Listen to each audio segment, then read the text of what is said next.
great studio. I'm sure I've heard that before. Deja vu.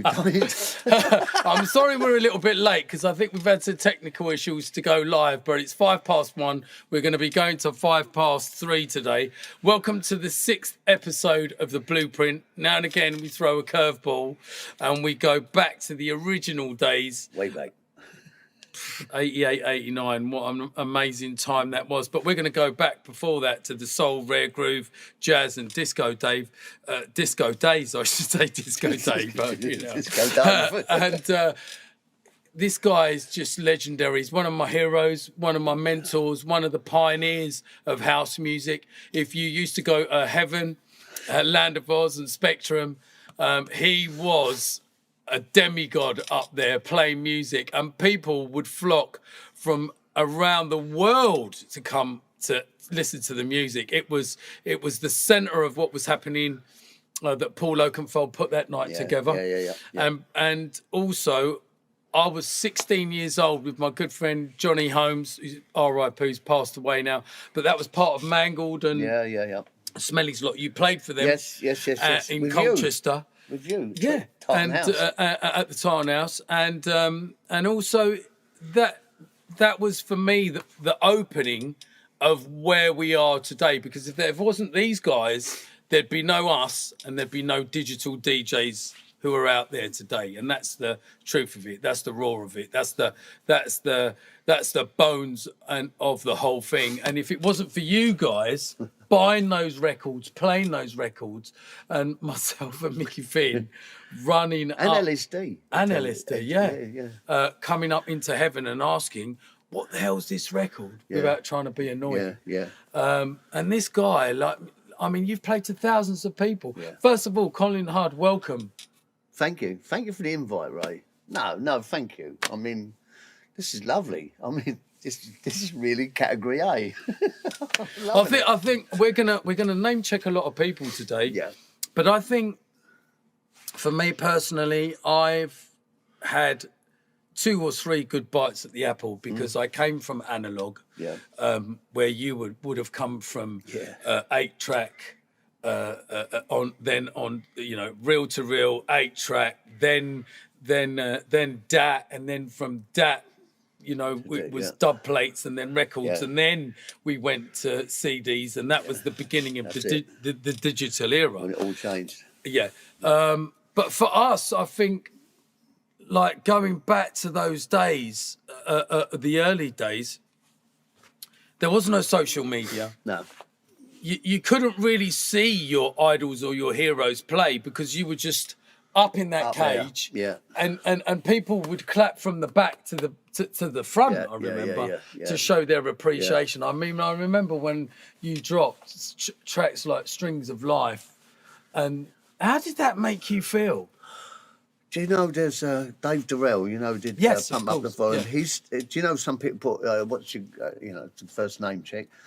People put what's your greatest memory, and he always puts up Colin Hudd chopping in, because I had this thing, with 2 records. Sometimes I buy 2 records because I don't recall, you play 2 records. Primarily, what it was for, you play them both at the same time. You get this flanging phasing effect, and why have I licked my finger? Because I'm just about to touch the vinyl.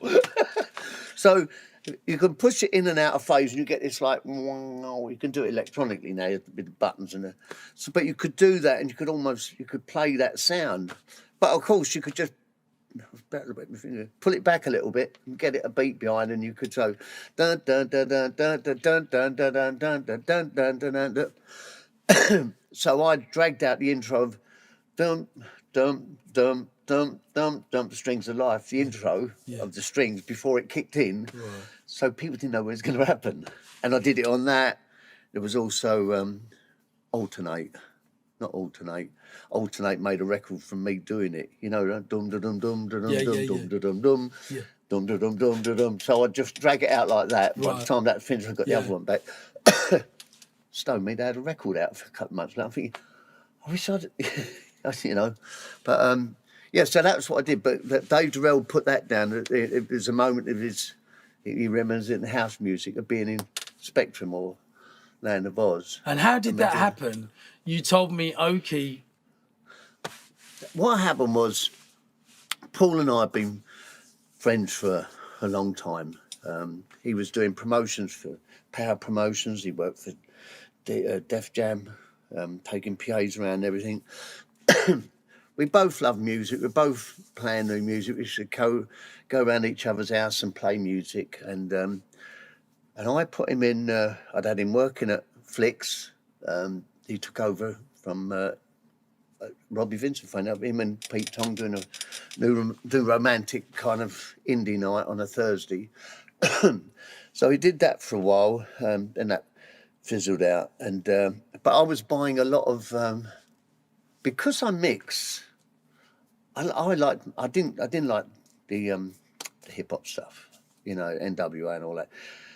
Mantronics, some of those real disco orientated hip hop thing I could go for, but the likes of NWA, I just couldn't get it.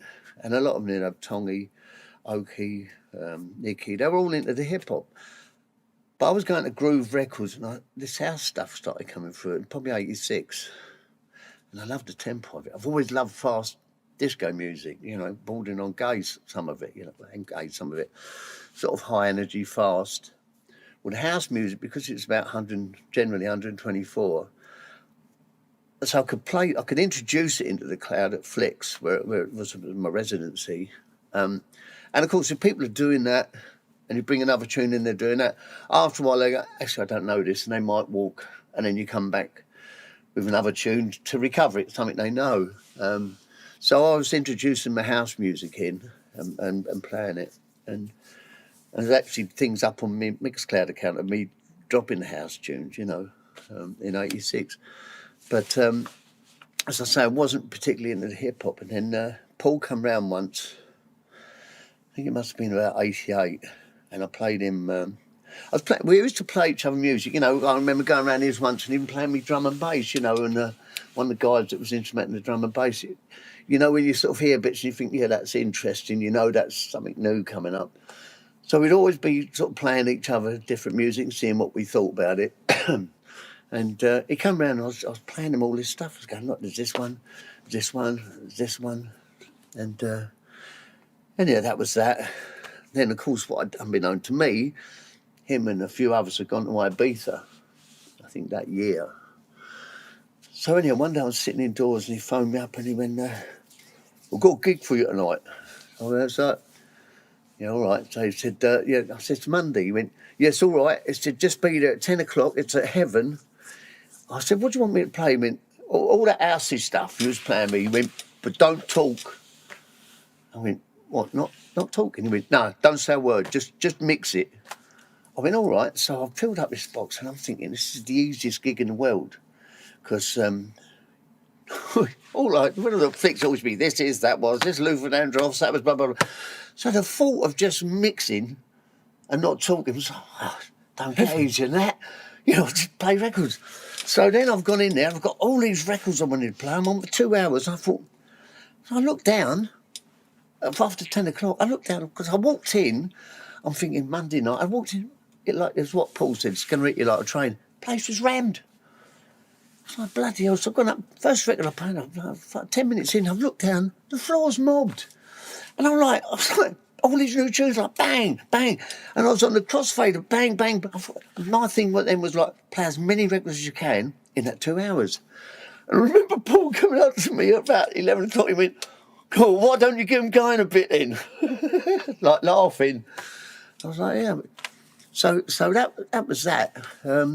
How long was you resident there for? I wasn't resident he called me that first time because Johnny Walker was resident with him.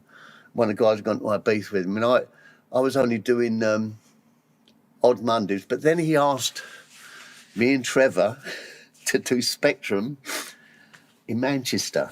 Can you imagine? It's like, they've got Hacienda and everything. And we've gone up there on a Monday night, me, Trevor and Barry from the door, doing house, talking about Colton and Newcastle and charging them to go into a house night on a Monday night up there, Spectrum. So we were doing that. We were notoriously always late because we were with Trevor. He's always late. Shouting out Trevor Funk, by the way. Yeah, I'll tell you what, just whilst we're live, Dorian, I quite like the old Facebook one, because that one I've got to look at the side and look at where it's coming from, YouTube. Lots of people are involved right now at the moment, but if you could get back, we'll see some comments coming up, because we might even take some questions. But right now, this is the legendary Colin Hudd on the Blueprint. I'm so gassed and happy that he's here. Also, Colin's done the foreword of my book, which I haven't seen yet. You actually haven't. You actually haven't. But I was very inspired by you. But I don't want to even jump into that yet, because there's a lot of history. Yeah. Like you were talking about Flicks, also like all the other clubs that you played, because you were a soul DJ, right? Yeah. So look, this started off in the 70s, and it was like weekly taverns. Weekly taverns used to have go-go dancers, which is a girl dancing half naked, which like having ministry, podium dance. But it was girls dancing, all of this, go-go dancers, and we used to go to a place. It was the Harrow Inn, I think, on the 127, and the Circus Tavern, and the Velvet Lady above, and there was another one which is Monaco now, which was a platinum blonde. What was the club that Chris Hill used to do with That you? was the Gold Mine. So he was at the Gold Mine, I went to the Gold Mine as well. But then the first residency I got was the Monaco, which was platinum blonde. But so I'd started off. I wanted to be a DJ, but this girl I was going out with, I said, "Look, you could be the go-go dancer, and I'll DJ." And I got the equipment, and I put myself up with the DJ and go-go dance. Well, I got bookings, she didn't. So, and that was the start into it. And then I went from mobiles. My first residency was in Monaco. I can't remember. It wasn't much money. I'd gone from earning a lot of money as a mobile to not a lot as a. Who taught you how to mix? I taught myself to mix. Yeah, but. So I did that. So you started on Citronic decks or Garage decks? I can't remember. Yeah, probably Garage. And that wasn't mixing. It was all then, when I was at Monaco, there was a band on as well. So you'd go in between the band, and I was doing the comparing as well for, hello. Da, da, da, da. I'm getting a bit warm. So, I was certainly with comparing and introducing acts and all this business. And, they're all stuff you learn. You learn your ropes, didn't you? I remember having the Minitones there, and they were the guys that used to be in the RTD tour, whatever it was, the little, the two dwarf guys, or Stunted Growth or whatever. They used to appear down there. So I'd have all these acts and everything. I remember watching Southend Pier burn down. I was at the Monaco. No. Yeah, 77, I'm thinking it was. I remember no one was in the club. Everyone was up at the water edge looking at this smoke, That was that. So at the same time, I put in for a job in a place in Northfleet called Wings, which is part of a pub called the Battle of Britain. And I remember going over and doing the interview, and it had an illuminated, just opened up, and it had an illuminated dance floor, just like Saturday Night Fever. And I remember starting there with a mate of mine, Steve Wood, rest in peace. And I remember having a dancing competition there on a Tuesday night. Well, tell us some of the tracks that you were playing. Oh, then was Ever Must Be Missing an Angel, Delirium, Francie McGee. Dance, Dance, Dance. Yeah, I was a Freak Out, Chic. They're old classic disco tunes. Yeah. And I mean, then I was, at Saturday Night Fever as well, and it was great because Saturday Night Fever just boasted, whatever anyone says, love it or hate it, it got everyone back into disco. Got everyone fed up with disco as well. Even the Bee Gees say that, but it got everyone back into disco. Odyssey, Native New Yorker. I mean, there's a track that should never be remixed. So Players Association, just great disco tunes. So from there, while I was there, a girl came up to me and said, she used to read the licensing things going up. She went, "Oh, someone's applied for a licence in Dartford for a nightclub, and it used to be a bingo hall, but before that it used to be a cinema." And so I got in there really early, and the guy came down to see me Wings, he went, "You applied for a job for me at when he was at Monaco." When I left the Monaco, and he had another club down there, and there was 3 clubs. So there was the Gold Mine, Monaco, and Bardo's. Bardo's had the nickname of the Flying Bottle. Yeah, you know. So if you couldn't get in the Gold Mine, the next one would be the Monaco, and if you couldn't get in the Gold at Monaco, you'd be at. But so you know that wasn't the best place to be. So he gave me the job, and then between this time, I'd also got a job after auditioning at the Gold Mine. Because Stu had left and gone to Lacy Lady, and they didn't have a DJ at the Gold Mine, and I auditioned that for a month. 1 month. They had 4 different DJs auditioning. I got that. So I was doing the Wings and the Gold Mine. And then Mike came down and saw me, the owner of Flicks, as it was to become, and saw me work. And he went, "Look, you can have the job up there." And I started at Flicks. And Robbie Vincent was doing Thursday with Jeff Young. And I was doing Friday and Saturday, playing similar music. That's when I really delved totally into soul music, soul and disco. And at that time, there wasn't that many venues playing black music.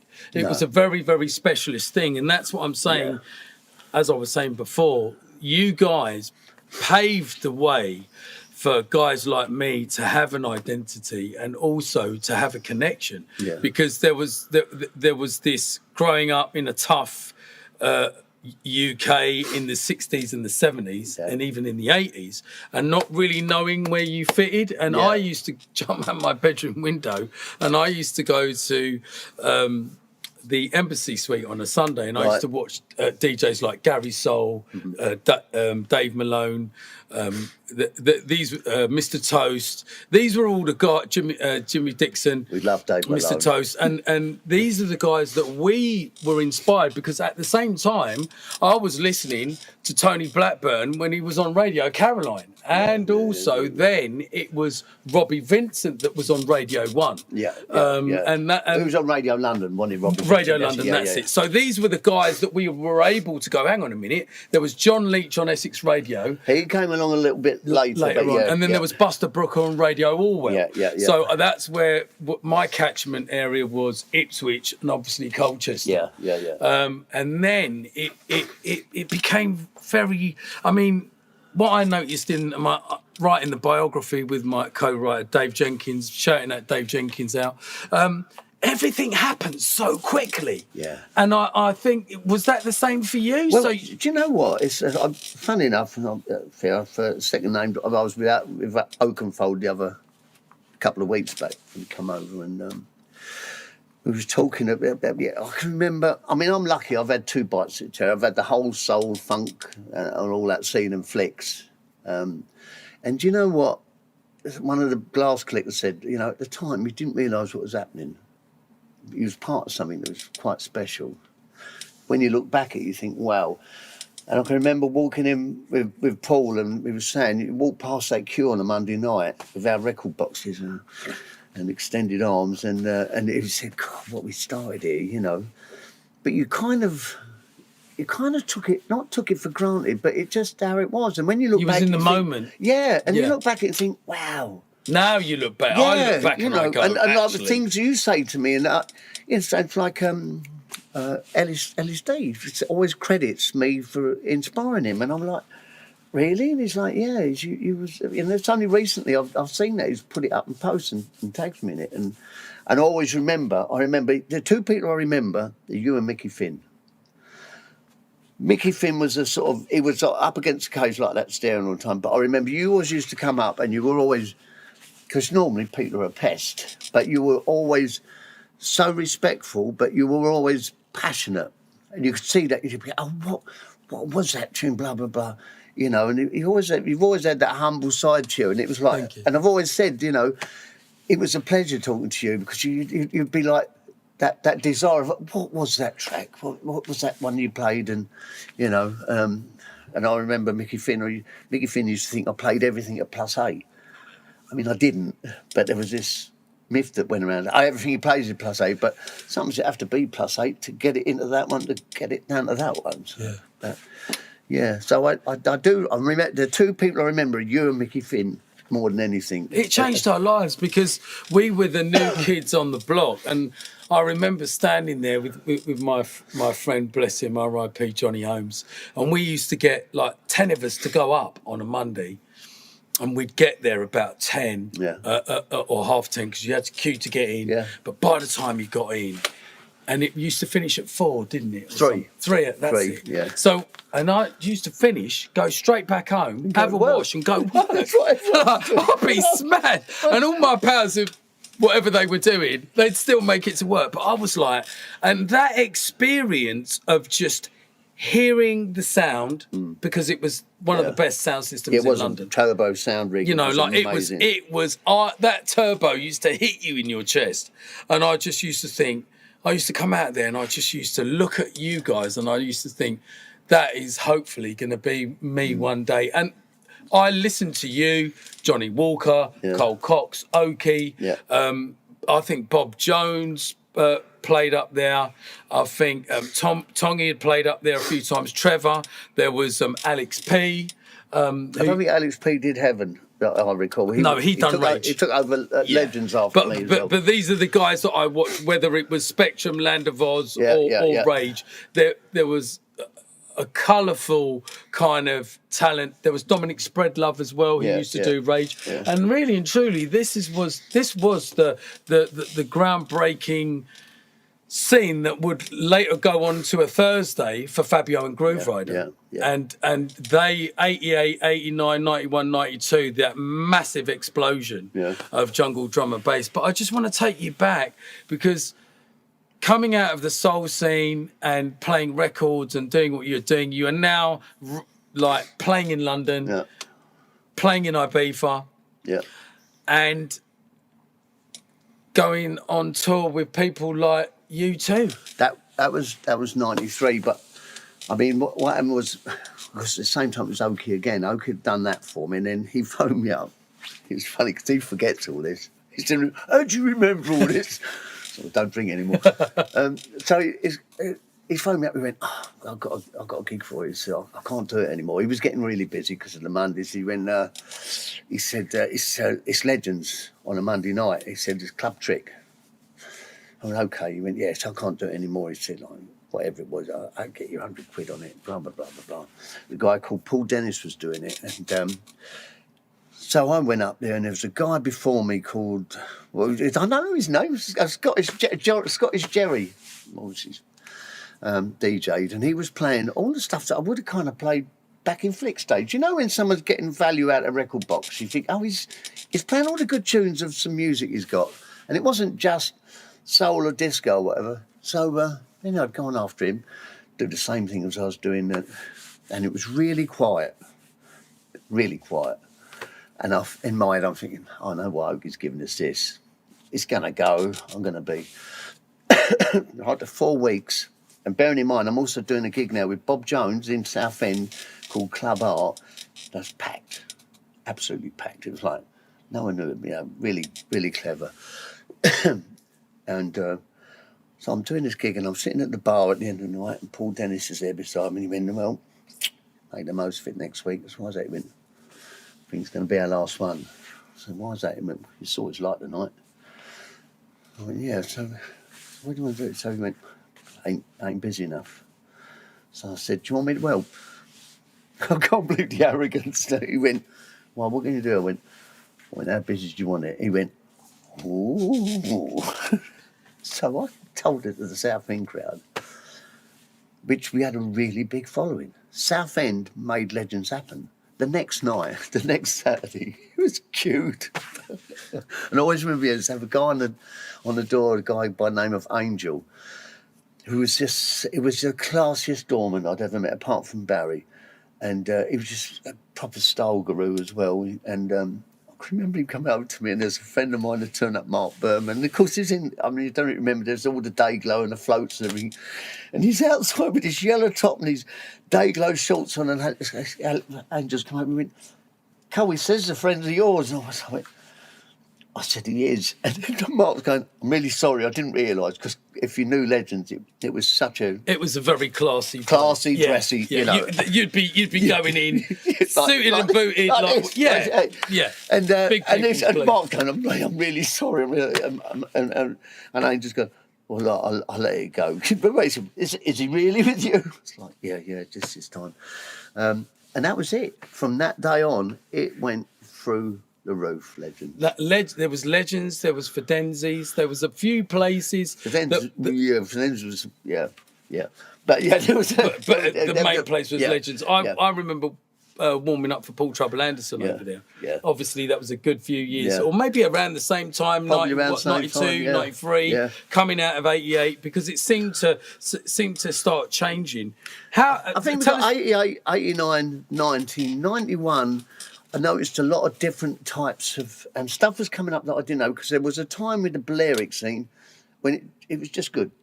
You know, you played it because it was good. You know, there was, some of the Italio sort of stuff. Suino, it didn't matter. Yeah, all of that. You played it, and some stuff that was a bit off key, you'd still play it even if it was a bit down tempo, like Stories. But then suddenly there was this stuff. People are going, "Have you got any two-step?" And have you got? And I was like, I don't know what that is, you know. And then they were asking for hardcore. I'd started working in Quaff Records on a Saturday with Roy the Roach, and kids would come in and you play them a record, and I go, what, do you like that? And they go, yeah. And you could see they were kind of happy that they liked it and I didn't, you know, because it was something. There was a big change. The only time my daughter and I disagreed on music, and we'd drive back and she go, do you like so-and-so? Yeah, I like that. And then one day we'd drive and she went, so Dad, do you like jungle? I went, nah, what about you? She went, I love it. And I went, really? So she went, oh, yeah. And up to that point, I thought people who like jungle were all into speed, you know, and drum and bass. I just couldn't make that leap. It was a bit, to me, it was a bit like hip hop. I couldn't understand it and didn't want to fake it and pretend to like it. You know, some people do with music, but and jungle was the same. I was like, no, it's not, you know. And sometimes I'd go to rage and I thought, no, I'm uncomfortable with that. You know, but that's good because you stuck to what you love, and exactly. I think you can tell. There's a lot of DJs, even when we go on now, that you can tell that it's just they're doing it by a numbers game. Yeah. And if I ever get like that, I'll hang my headphones up because I don't want to play like that. No, I want to play like how you play, with all the passion and feel it in my heart. Yeah. And I think the day that happens, I actually have to hang up my headphones and go, I can't play this anymore. Do you know what I mean? That's right. Do you know we did an oldies night at the Oldie did an oldie night. Ian Paul did a back to 89 night at the Ministry once, and we got on there and we're playing and everything. And halfway through, he came out and we went, I ain't enjoying this. And I went, no, you know why? Well, I said, because we love playing new music. And even now, you know, with great respect, sometimes get booked for an oldies night, and I'll do it. You know, sometimes get booked for a flicks night and I'll do that. But I haven't got the passion. I still love playing new music. It was always, I said to Paul the other week when we was together, I said, we were always about new music. But I think when you're an innovator, you don't live in the past. No. You go forward. No, you're the same, aren't you? 100%. I'm always evolving. Yeah, like, exactly. I can't change what I did 10 years ago. I'm grateful for it. Or you become that rock and roller who's got the DA and the drape coat on and goes, you'll never be as good as it was. But do you know what I mean? I don't want that. I want to change. As long as I can understand it, and as long as I can put my own version on it as a producer, then that's what I feel would be good. Cool. Blimey, it's going. Time's ticking on, and I can't even see the live chat, Dorian. So I don't know if we're going to go back to the old Facebook, and then I can see that on the feed. Maybe we're going to do that later on. Any stories about fledgling producers?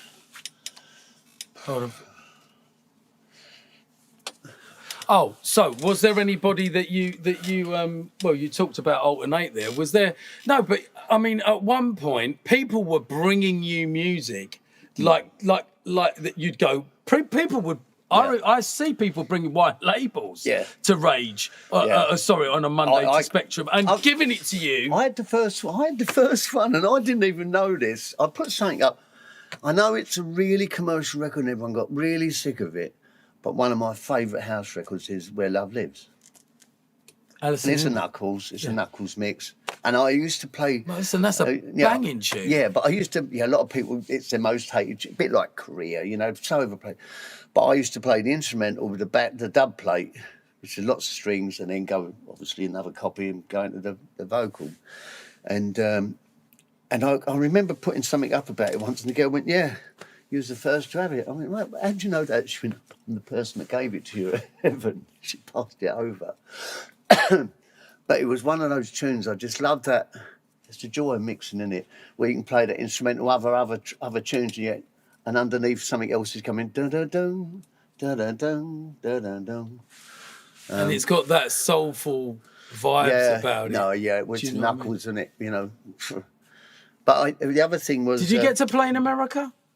Yeah, I'll tell you that in a minute. But what I was going to... that was the same time Paul said to me, when I've got a gig for you in these people want you to play in a place called the Palladium. And the Palladium was where they actually filmed MTV. So when you went into the club, it was really kind of surreal, because part of the club was blocked off, but it had all the props for MTV, these big square boxes and whatever they used. And and I can remember playing there that night, and they picked me up from there, and put me in this designer hotel. This is one night, picked me up on the Friday and playing Saturday and then on Sunday. And I can remember still playing at 4 o'clock in the morning, and I was just like, oh, come on. There was 3 people still dancing, and 2 of those people were out of delight. The guy with the... Yeah. And I remember thinking, it's really nice. Oh, we should just go on. The last couple dancing. And then they liked it so much, they got me back the next week. And I think for one reason or other, I think I blew it the next week. But it could have been a residency, one of those, sliding door moments where I probably messed it up for myself. So, done New York a couple of times. But how do you realise how many people's lives you've actually changed, or was it kind of a blip in a memory of you were in the moment, and then suddenly it's like 10 years have gone, and then it's only later that it's changed. And I'm going to tell the story because I can remember. I don't want to interrupt you, but I'm going to, because I wanted to ask you about Dr. Bob Jones, because every time I saw you in heaven, he was your Bob Jones knew more about house music. I mean, they call him Dr. Bob. You two were always together. Always. We were living together. Right. Yeah, okay. I broke up with my wife, and I'd moved in. Oh, this is mad. So I moved in. I was living with my mate in Dartford for a while, and then finally Bob said, look, no one here, come over, we've got a spare room. So I moved with Bob Jones, me and Bob, in a place which was a cottage, called The Cottage. And then I remember Bob saying to me once, he went, Chad, just found out something. So what's that? He said, well, cottaging is a term.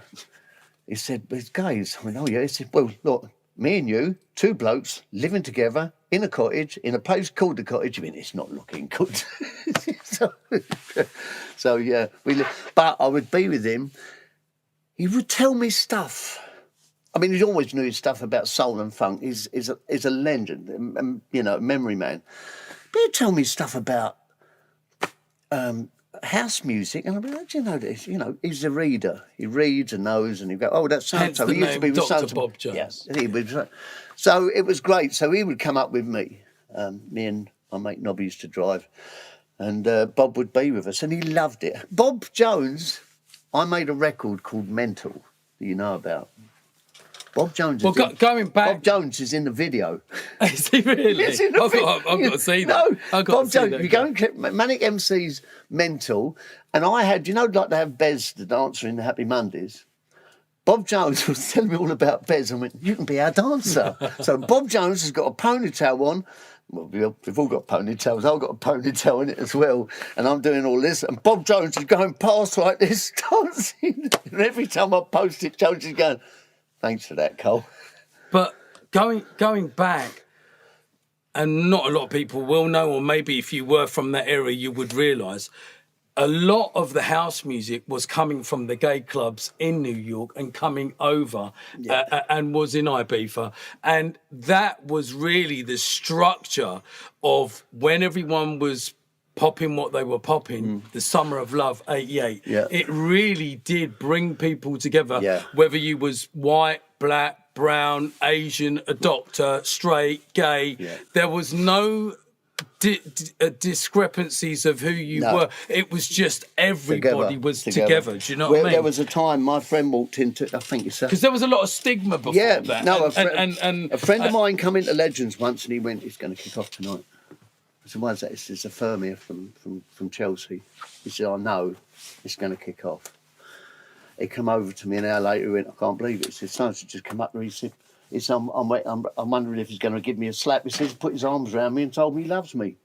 But what I'm saying is that in itself, culturally, I think changed the whole music industry to it took violence off the without a doubt, out of the because stands in the football, you know. Yeah, because people then it was the first time that you'd seen couples integrate. 88, 89. And before that, like I'm going back to my mum and dad's age, it was very rare that you would see a coloured couple together, white and black and white and brown. And there was a lot of stigma towards that. Yeah. So again, you guys were very responsible for, again, a massive culture change, which would then carry on 4 years later, 88, so 88, 89, 91, 92. Yeah. 92 is really when we started to come through and graduate to get to 93, 94, which was our golden years, like it was for you, 88. So I wanted to name check some DJs. There was Paul Trouble Anderson, God bless him, R.I.P. There was Colin Favour. Fat Tony. Yeah, Fat Tony. Tony's still, Trevor Fung, Trevor's brother. There was also Lyndon C. There was a few other guys I remember. HMS, Colin Dale. Yeah. I was resident with him at Slime Time because we used to do Slime Time. What's the club round the corner from Heaven? Limelight. Soundshaft. Soundshaft. So we used to do that, I think, on a Tuesday or a Wednesday. Well, Oki used to do Future in there, didn't he? That's right. Yeah. What that energy that you got from playing to the crowd, can you describe that to us? Because I know what it felt like on the dance floor, but how did you feel when you were up there? Do you know what? It's a really weird thing, and part of me wishes I'd embraced it more because I just used to look at, all I used to do was look at the floor and make sure that I used to pick an empty spot and I'd want that to be busy, you know, that and so you still had the mentality of playing at Flicks is like, I'm going to make sure that I keep the floor. I want to keep the floor. It's all about keeping the floor. And give them both their due. That was the only two DJs that used to say that to me was Fungy and Oki was reading the floor. Because a lot of people just, you know, how many DJs go out there now and they play something and they've got their set all worked out, and if it doesn't work, what do they do? I mean, my whole thing was when I was mixing, try and mix anything, you know, and if it didn't mix, try even harder to mix that in. And that was the fun of it. I've got to tell you the funny story when I was at Heaven, because, you know, I used to be on a crossfade all the time then. I wasn't one of those. I was like bang, bang, bang, bang, bang. And so it was a Rain mixer. It's the same ones they used to have in Paradise Garage at the time. And I remember the third time I went in there one day on a Monday, and there was the two sound guys that were in there. And he got the sound engineer, he came up, he went, Colin, we love what you do. He said, but that's the third time we've changed the crossfade slider. He said, I'm going to give you this. He was metal fatigued. I've got it indoors, I should have bought it. And there's a lug he used to break off where I used to slam it every time, and it would metal fatigue it. He went, He said how much it costs him. He said every time he said we have to strip it down, we have to put a new crossfader in. He went, please, can you try and be a little bit more gentle with it? So I've actually got the crossfader. I keep it, you know, and you can see the lugs broken off of it. I mean, I've had some of the most amazing nights just as a young DJ, and to me, any DJ should go and listen and be on the dance floor. And most of the people that have done testimonials that were coming into Jungle, who had come to see me play when we were already, because people forget that we were like established house DJs. Just after you guys, we'd come straight through, you know, and we were all playing at Astoria. We were playing for the Crazy Club. There was Weekend World. There was so many of these warehouse and outdoor raves, but then it kind of fizzled out for you. Like you went on tour with U2. That was 93. Yeah, that was 93. That was another one. Oakie phoned me up. He's always Oakie to go, I've got a gig for you. And I went, what's that? He went, well, I can't tell you much about it at the moment. He said, but we're going to be working all through summer. He said, I can't do all the gigs. He said, I'm going to share them with you. He said, and you'll be playing between 30,000 and 120,000 people. And he said, I'll tell you more about it tomorrow. I put the phone down. I thought, someone's got a big scene going abroad, you know. And I'm looking through, it wasn't Facebook, I'm trying to look through Disco Mag and all that. Who's got something going on, you know, some event sort of thing. And yeah, and I was with this partner at the time, was a girl called Julia, and she was like, I'm trying to think, Chud, you know, blah, blah, blah, blah. Anyway, he rang me next day when... he said, right, I'll let you know what it is. He said, we're performing with U2. He said, no, I don't want you to be spooked because there's ways of dealing with blah, blah, blah. I was like, I'm sitting there thinking, I don't even know most of their records. I know a couple. The mate of mine, by this time, was living with another mate of mine in Grays, Bill Locke. And he went, here's your own work. He's given me this album of U2 to listen to. And then Paul said to me, "You've got to have an interview with someone to see if you're people like us." A guy called Finton Fitzgerald, obviously Irish, had an interview with me, and you know, to see what I was about. Obviously, I can't, you know, with a major band, and that was it. You know, they accepted me to go on there, and next thing, me and Paul was going down to, you know, I don't know if you know, by the M1, there's these big aircraft hangars, and it's where they built our 101 and our, you know, the air balloon things, massive things, great big doors on the front. And they were practising setting up a stage there for U2. And you know, riggers were practising how quick they could put it up, take it down, put it up, put it down before they went out on Zooropa, as it was. So that was it. Yeah, we did Zooropa. I did 20 dates and Paul did 20. And it was mad, you know, there we are, you know, police escorts. And I walked off stage as, who did... Walking the Wild Side, Lou Reed. As I walked off stage, Lou Reed was going on, and I can remember there was stereo MCs were appearing. They had the backing girls there, and in Cologne, because we'd have names on the door, dressing rooms. Yeah, dressing rooms. You know, they're Colin Hudd, Zooropa. As I come out of my dressing room, Lou Reed, and I was standing there. You know, when you have a moment, 'cause I'm still a fan of all of it. You know, and I looked there, and I was like, it's Lou Reed. It's Lou Reed. And this girl's come walking past, one of the girls from backing singers. She went, what are you looking at? I went, it's Lou Reed, isn't it? She went, who's that then? No, but she was a young girl. Yeah. You know, it's just like people don't know who's Colin Hudd, you know. More people, all my people I speak to, young people, when I say Ray Keith, go, you know Ray Keith? My daughter was mad. When she come along at my 65th, my daughter was blown away. She went, Ray Keith, I went, would you know him? She went, I've heard of him. I've got I like his music. And I'm like, but this is the travesty of what I'm saying to you, right? And sometimes it hurts me, and it hurts all of us, is people just think that, we've been around for 30 years, but before us, there was you guys. Yeah. And if it wasn't for you guys putting this I can't actually describe it any more passionately than what I'm saying is, if there was no you, there'd be no us. And you really did the groundwork, like I said, playing black music, playing gay music, kicking down the doors, you know, of oppression, you know, coming through Thatcherism. It was a tough time to be working class. Yeah.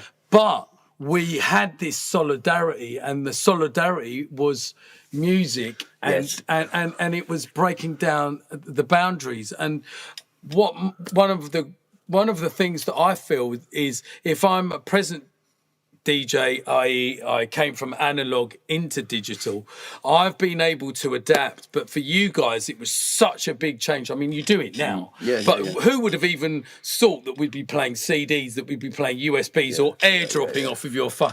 One of my artists came around my house the other day and went, "Yeah, Ray, I'll just airdrop it to you." I was like, "What?" He's like, "Yeah, I'm just going to airdrop it onto your Mac." And I was like, "Okay, cool." But you don't foresee that change, even when you had, going back to when you had that tune Mental, that was such a massive underground tune, just like the Shaman with Mr. C. You know, it was fighting the system, but everybody was going mental at that point. That was the thing, because it was funny, because me and Oakley were both trying to make tunes then. I can remember, because he was obviously more ahead of the game than me. He had Perfecto. Yeah. And but I remember being there on a Monday night, and he went, "So I've made a new tune." I went, "So have I." He went, "What's it called?" I went, "Mental." He went, "That's what mine's called." I went, "I won't swear. Oh, get away." I said, "Look," I said, "You've had loads of things come." I said, you can't do this. I've got it all." Because what had happened, I was working with this guy, rest in peace, Erskine Thompson, who got in touch with me and went, "There is no finer time than hello, Jim Tobin." He said, "No finer time for you to make a record," he said, "than now." And this is 88. So I'd heard this record came through, and it was a rip-off, as you probably know. It was Hypnosis by Droid, and they'd used the Georgia Moroder in the background of it. And I turned around and went, "Look, no one's on this. We could do something with this." So we recreated it with a guy called Richard Cottle, and went in the studio with that, and a guy called Paul Borg, who I ended up making Audio Deluxe with. We went in there and beefed it up and everything, and Morgan's gone, "You need it called something." And of course, at the time, when I used to mix on the Crossfade, when I'd go really silly, it would sometimes, I mean, that's crazy when I think back, it would sometimes engineer mental, and they would be chanting mental as I was mixing. And I'll phone him up, I've got it. I said, "There's a new chant coming out called Mental. We call it Mental." So he did that. We multi-tracked it, had mental, and all of that business on it. Went to make the video of it, which Bob Jones is on, and we would. Morgan was trying to lease it to either Eddie Gordon or Pete Tong. They were both after it, and by the time it actually got out, he went to Eddie Gordon.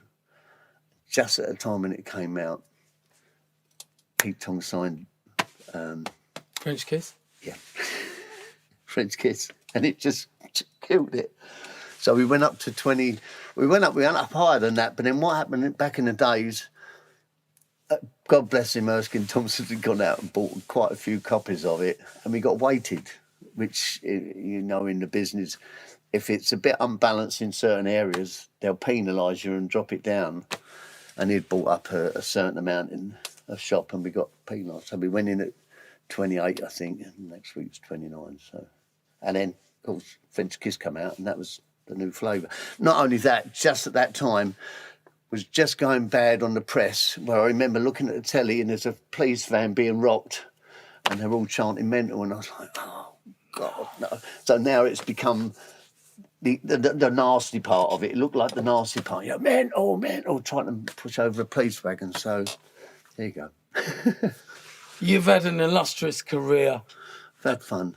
I've also made the seminal Balearic tune, 60 Seconds, and that came from Barry on Spectrum. It's a great story. When we were doing Spectrum up, and we used to put tapes on while we were going up there, and Barry he used to be on the door at Spectrum. You know, people that went there, original people like Steve Altman, that were there, we all know Barry, and you remember Barry. So he was on the door for us up there. On the way back, he was playing all this music, and it was he played a bit of Suspiria and all different. He called it acid opera, And one bit of music came on, and I went, and it was Suspiria. And I went, I didn't know. I didn't. This is that music from A Few Dollars More, isn't it? When they opened the watch. He went, no, this is Suspiria. I know what you mean, no, blah, blah, blah. And with that, I went to a guy called Morgan King and said about it. And he went, oh, that's with these keyboard riffs and everything, which went on to be what I did with Paul Gazelle Had Luck, 60 Seconds. And, yeah, one housey, very downbeat. And it's the seminal sort of Balearic tune. You managed to be at the right place at the right time, and come at the end of that tour, 93, you kind of stepped out of music, or gradually stepped out of music? I slowly became an alcoholic. I didn't step out of music. I think that music stepped out of me. I was becoming unreliable. I not discovered alcohol. I'd turned to alcohol to cover me not being able to deal with a divorce particularly well. And I was sort of honing my skills as an alcoholic, which I'm fortunate to say I'm a recovering alcoholic these days. But and of course, by 1999, I was in the rooms of a certain recovery section, which will remain anonymous. But there's a strange thing, because a few years later I'd moved to Thailand, and I sort of hung up my sleeve, you know what I'm going to say. I'd hung up my slip mats, and I thought, you know what? I've got to stop rainbow chasing, because maybe I should just try and retire gracefully. And I met a young lady. I was living in Thailand, a place called Koh Samui. And I can remember walking through the town one day, and there's a sign saying, "Tonight, Ray Keith." And I went, I think I know him. I'm sure it's got to be the same one, Ray Keith. And so I come out with this girl, made sure I was there, and I walked in. I remember walking and seeing her. I gone, Ray, and you've gone. What the hell are you doing here? Kind of. I was so shocked. I actually stopped. I put a long extended record on, and I was like, "What are you doing here, Colin?" And he was like, "I'm out here teaching English," and I was like, and my face was like, "What? You need to get your ass back to England. We've got shit to do." And it wasn't soon after that you were back. Well, I moved back here, and it was funny because I got married to a girl out there, and and we moved over. I moved back over here, and a guy called Al DeMello, you've met, asked me to do a Flicks reunion. And it's funny because a few years later, he said to me, "You are now at the level next." I was rusty as whatever, it's just very clunky. All the mixing skills weren't honed like they were.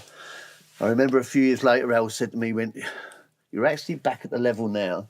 I remembered you when you stopped." He said, "So be honest, you was pretty rusty when I started using you again." And we started doing the Flicks reunions once a year, and we just had to cancel another one. Big shout out to Ardil, Rashid, and Al DeMello, yeah. They've looked after and also a guy You've had some good people around. Yeah, and Ian Sellens. Ian Sellens was a mad one. Ian Sellens had a disco shop across the road from where I live in Grays, and I'd gone over there to get something, a bit of equipment for it, and he turned around and he went, so I come back, I walked over the next day, and he went, "Oh, you won't believe it, yes, your ears must be in." "What's that?" He said, "You left here." He said, "A bloke come in," he said, "He's called Al DeMello." He walked in, he said, he turned around and was getting something. He went, "Don't ever see a bloke called Colin Hudd, do you?" I mean, he's just walked out the door. So he got us in touch with each other to do the Flicks reunion. So that's why that all come back together. How long have you been a recovering alcoholic, if you don't mind me asking? 1999, I got into the rooms. Yeah. And it doesn't seem a day too long. Probably the best thing I've ever done. I wanted to ask you as well, would you change anything? It's really weird, isn't it? We were talking about this the other day. I've got married again recently, third time lucky, to a girl called Keely, and people, her mum says, "Oh, I wish you'd have met years before." And we're going, "Do you know what? We met at this point in our lives when all of that's behind both of us. So is it right that it should just be how it was, I mean, look, most of my friends become millionaires and, multi-award winners, I messed up. But do you know what? I sucked that up and I own it. I've got the best relationship ever with my daughter. I've got a wonderful lady now in my life. You met Keely, who's at my wedding. Yes, I was. Thank you very much. And massive respect out there to Wayne, who tried to get his photo taken with you. So I went to his wedding and this geezer come up to me and went, "You Ray Keith?" I went, "Yeah." And he went, "Can I have a photo?" I went, "No, mate." I said, "I'm at my pal's wedding reception. It's not about me." And he kind of looked at me as if to say, "What?" Yeah. And then I was like, "No, I'm not being disrespectful, but it's not my day today." I said, "Catch me in a club, catch me outside anytime." But there's people in your life, Colin, that... And I'm going to ask you this question, and I know we've actually been talking for about an hour, or actually 55 minutes, because we started at 5 past. But this is my chance to document things with you, because I think that it's really important that a legacy is left, even though we have our legacy. I've managed to write a book. You did the foreword for my book. I actually cried when I read it with my daughter for the first time. Oh, bless you, darling. The first copy arrived at my house, and I was so choked. And actually, I did a post on Instagram, and I think what it is when you read the book, hopefully, like yourself, it's a book of inspiration, because some people do go past you and they have it all, and sometimes you're left thinking, what if, what when? Shoulda, woulda, coulda. Saddest book ever written. But what I'm saying to you is your health is your wealth. Yeah. For me personally, because I've had my own struggles, and also happiness is the key, because the happier you are, I mean, I'm not even coming on the decks today. I just want to watch you play, because it just reminds me. I said to him off camera, I was like, "Are you sure? Are you all right to play for an hour?" Because I was going to jump on, but I don't even want to jump on, because he's like the master. Like what can you, what he, everything I know, and I know that we were on the tape packs, and thousands of people bought those tape packs, and they listened to them. And that chopping, which I used to do, came from you, because that was, and then there was lots of things that came after that. There was the double dropping, which Andy C and Mampy Swift and Randall. These guys would go on to own that type of making two records sound as one. But even listening to Mr. C and Evil Eddie Richards, Kid Bachelor, it was just Paul Trouble Anderson. It was on a next level of like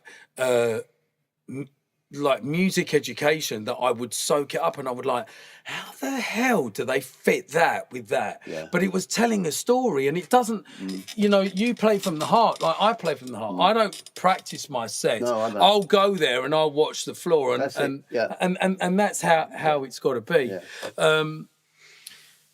Who was your DJ that inspired you?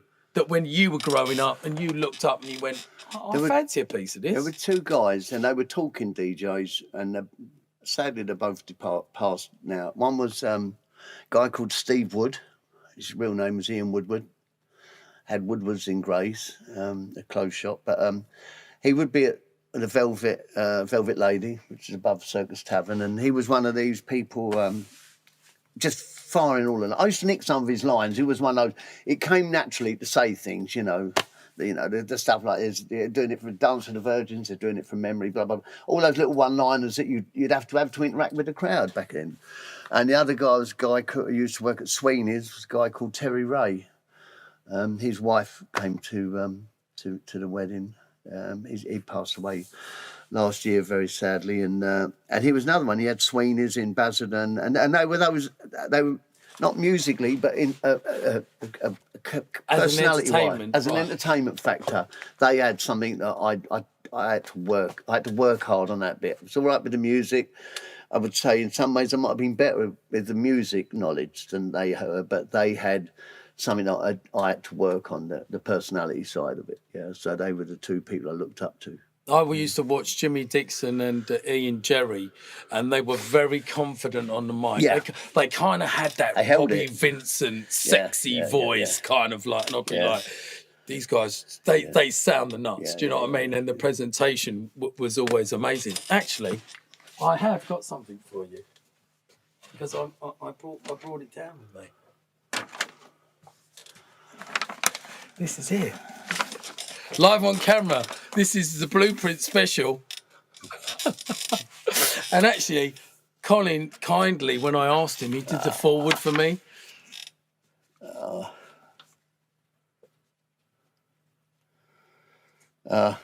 Dearest Colin Hudd, my good friend, thank you for the inspiration I love you and loved watching you in heaven. Love always, Ray. Oh, look, and there's in forward by Colin Hudd. Oh, my God. Oh, my God. Come here. What? Come here, you. Geezer, you know. If it wasn't for, like, seriously, it wasn't just, you know, what you guys did. We managed to take it to another level, and I can't thank you enough for that, because I always think I'm so passionate and I love the music. We've helped a lot of people. Someone's going to get this bag as a present, you know. You're so recycle. Yeah, of course. I did the same thing.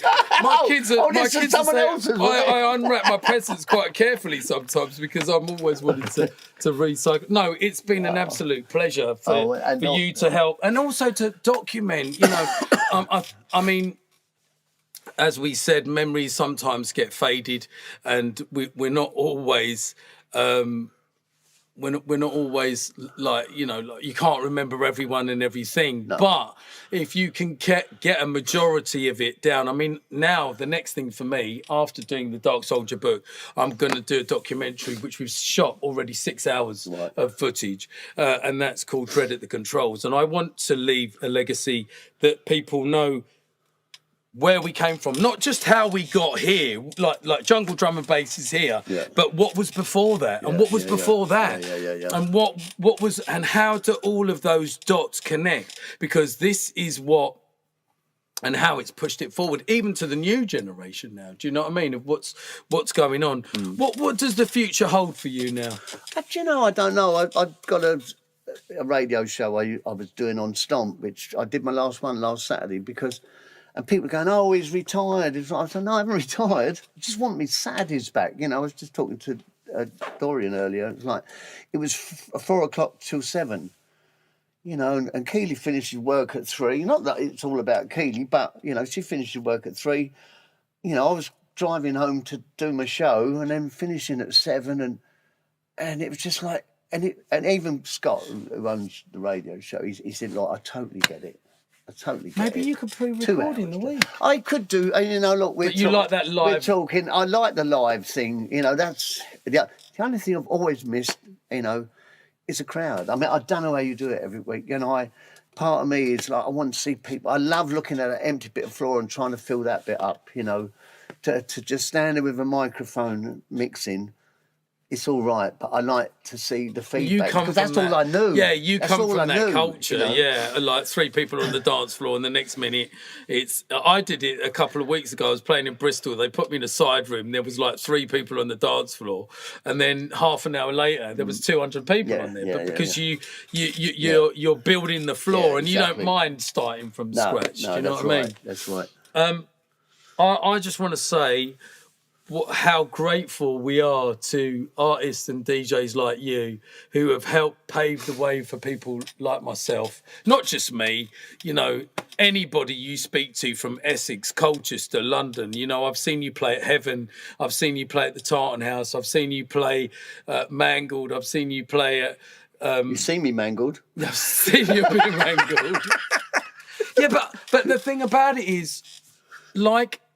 any youngster coming into this, they don't teach you about fame. They don't teach you about drugs. They don't teach you about addiction. They don't see the depression of being on tour and playing to 120,000 people and then being isolated in your room, left to your own devices for 2 or 3 days. You're home alone. Your family suffer. There's breakups. There's not that many makeups. It's a selfish thing what we do, but it costs us a lot. Yeah. And it's and you've got to be dedicated. I mean, I'm over half a century now. I'm not going to go into the exact figure, but what I'm saying is I still love what I do, but I do see it changing. There's certain things I don't like now. As you get older, you start to turn to different things, you know.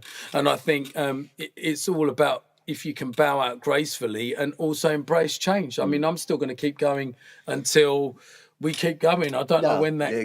Until I fall out of love of it, and then some other door will open, hopefully. But I just wanted to, on a personal note, and through a lot of my other friends and peers, we could be talking for hours, you know that. We've gone right over, like, I want to listen to you play some music, because that just brings back so many memories for me. So if you wouldn't mind gracing the decks, I don't mind. And I know. I thank you for this today, Ray, because as you know. Colin had some really bad news last week. Unfortunately, am I allowed? Are you all right? Of course. Colin's brother passed away last week, and he messaged me. We always keep in contact. We always talk. We always shout at each other, make sure we're okay. And so, thank you very much for coming on, because I know that it's heartbreaking, especially when it comes out of the blue. But again, it's adversity, and it's how you deal with it. Exactly. And I'm glad we've been able to keep you focused on something else. else. No, and I appreciate that, because you said to me, I hope it's not too soon. It might do you a favour, and it has. It's taken me away. Sometimes it's it's about getting away from Colin, self. we love you, brother. I can't tell you how much you mean to us, and I'm so happy that we're all still part of the journey. We're going to set up right now. I'm going to let Colin get settled in. I'm going to take the mic. I'm not even going to play any music. I am just going to move these chairs out of the way, and we are going to get set up to play some music.